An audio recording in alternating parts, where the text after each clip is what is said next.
Buenos días a todos y a todas. Vamos a hablar para nuestra unidad 2 de la definición de sujetos individuales, víctimas, y sujetos colectivos, víctimas. Para poder hacer esta diferenciación sería importante que nos remitiéramos primero a un ejemplo que nos dé pie para tener no solo las definiciones, sino la discusión que debemos hacer sobre la diferencia entre estos dos tipos de sujetos. En la unidad anterior vimos algunos de los puntos o las zonas grises que se encuentran entre el derecho internacional humanitario y el derecho de los derechos humanos.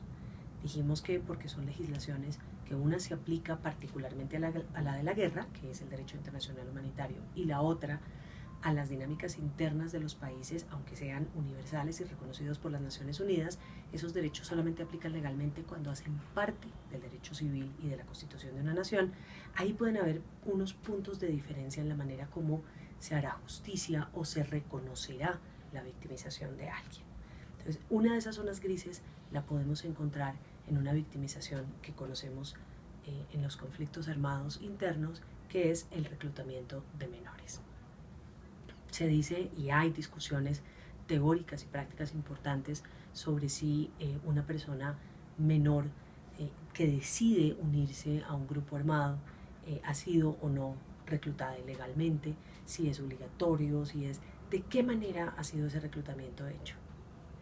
Más allá de las discusiones que se puedan dar, hoy en día todas las legislaciones hacen el acuerdo de entender que un menor de edad, sin importar si la decisión vino de él o fue removido de su lugar de vivienda o fue removido de su núcleo familiar, ese reclutamiento siempre es un reclutamiento ilegal, forzado, y siempre esa persona va a ser victimizada. El problema de la zona gris viene en, por ejemplo, la definición de quién es menor de edad. Para el derecho internacional humanitario, y en este caso además aplicado para el Estatuto de Roma, que es el que le da vida a la Corte Penal Internacional, un menor es una persona menor de 16 años. Tú eres un niño o niña hasta los 16 años. Si tú contrapones eso y estás estudiando la victimización de un niño reclutado con el derecho colombiano dentro de nuestra legislación nacional, donde los derechos humanos están reconocidos en nuestra Constitución y en nuestras leyes, ellas dicen que un menor es alguien con menos de 18 años. Al buscar entender ese delito y esa victimización del que el menor ha sido víctima, si tú pones eso ante el Tribunal de los Derechos Humanos, en el mundo del derecho internacional humanitario, y este niño que ha sido rescatado de la guerra y desvinculado tiene, por ejemplo, 17 años, en el derecho internacional humanitario el perpetrador de ese crimen no puede ser juzgado. Sin embargo, en la legislación colombiana sí puede ser juzgado.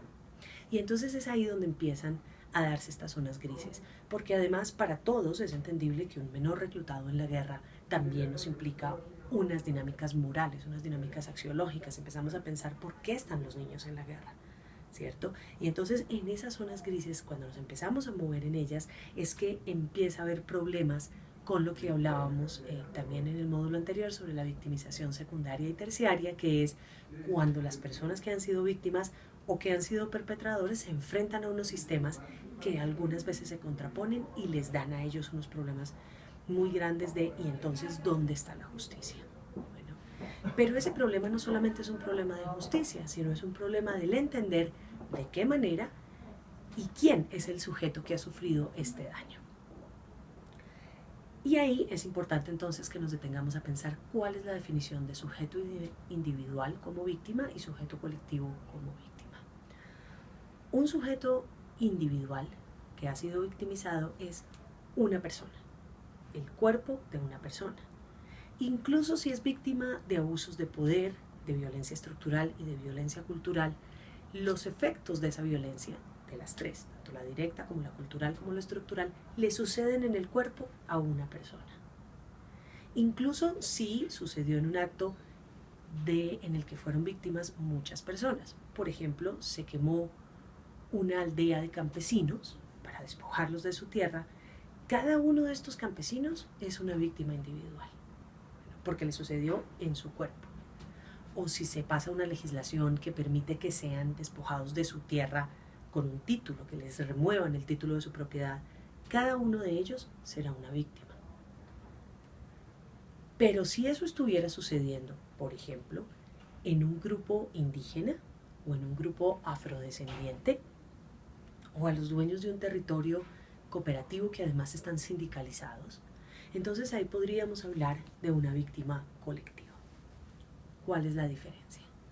Un sujeto colectivo es aquel que por la filiación, ya sea por grupo religioso, por grupo político, por grupo étnico, a una colectividad, cuando algo sucede a uno de los individuos de esa colectividad, toda la colectividad sufre de manera profunda.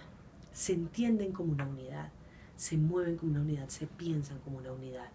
Aunque cada sujeto individual tenga derecho, albedrío, decisión y pueda actuar dentro de la comunidad como un sujeto individual, cuando se hace el daño, cuando se comete el crimen, cuando se viola el derecho, al violar a uno, los estás violando a todos. Porque esa filiación en religión, etnia, creencia política o ideología les hace ser un grupo cohesionado. Esa es la diferencia fundamental entre las definiciones de los dos sujetos, el individual y el colectivo, que son víctimas de un daño. Sin embargo, hay un problema, o digamos hay dos problemas, cuando nos metemos a entender qué hace que un sujeto colectivo sea víctima. De nuevo, las zonas grises en las legislaciones hacen que tengamos problemas para definirlo.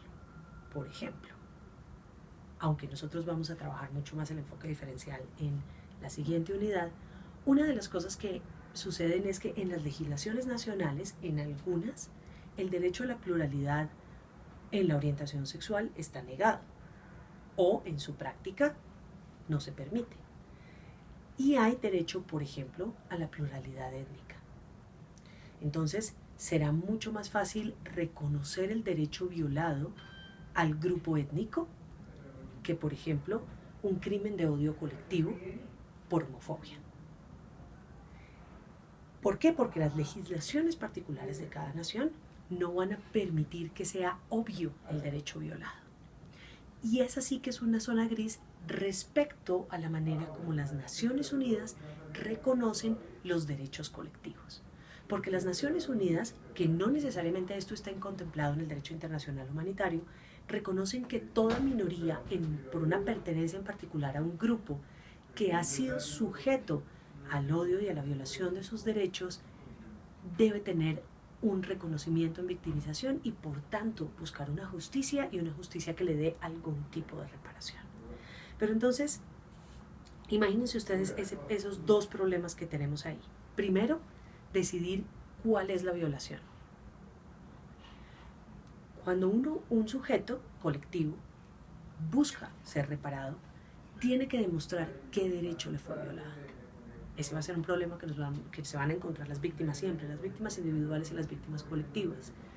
En las víctimas individuales, la violación, especialmente de la violencia directa, es absolutamente obvia porque las secuelas están en sus cuerpos. Las violaciones en los sujetos colectivos son un poco más difíciles de identificar.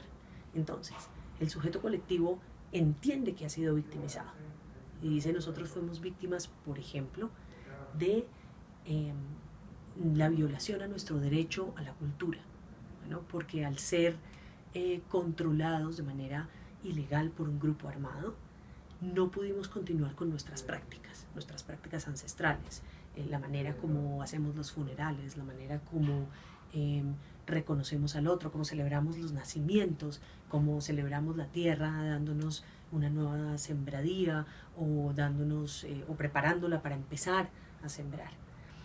Cuando hay control territorial y no necesariamente muertos, no necesariamente una violencia directa obvia, se rompe la tradición de las minorías que viven con unas cosmovisiones particulares.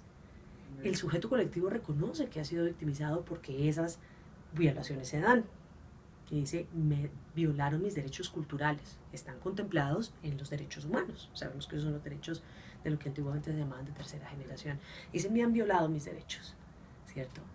Pero que yo reconozca esa victimización tiene una línea entre yo lo reconozco como sujeto colectivo, yo digo he sido violentado, pero tengo que probar que mi derecho ha sido vulnerado, que yo he sido dañado.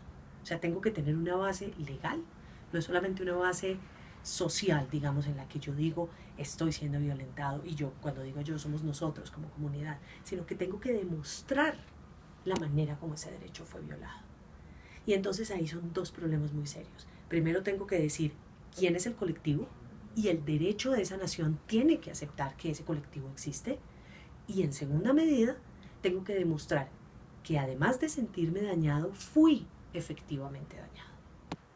Y ese daño está representado en poder decir, en poder nombrar específicamente en la acción dañosa el derecho que me fue violentado. Y entonces ese es un problema muy serio para entender de qué manera se repara un sujeto colectivo. De reparaciones vamos a hablar a mayor profundidad en la unidad 4, pero debemos tener siempre presente ese problema al que se van a enfrentar los sujetos, tanto individuales como colectivos, aunque a veces sea un poco más obvio o podría pensarse que más sencillo para un sujeto individual probar el derecho que le fue violado. Pero uno de los grandes problemas a los que se enfrenta la víctima que busca justicia, tanto individual como colectiva, es hacer esa demostración de no solamente me dañaron y es evidente que estoy dañado, sino que ese daño responde a un derecho violado.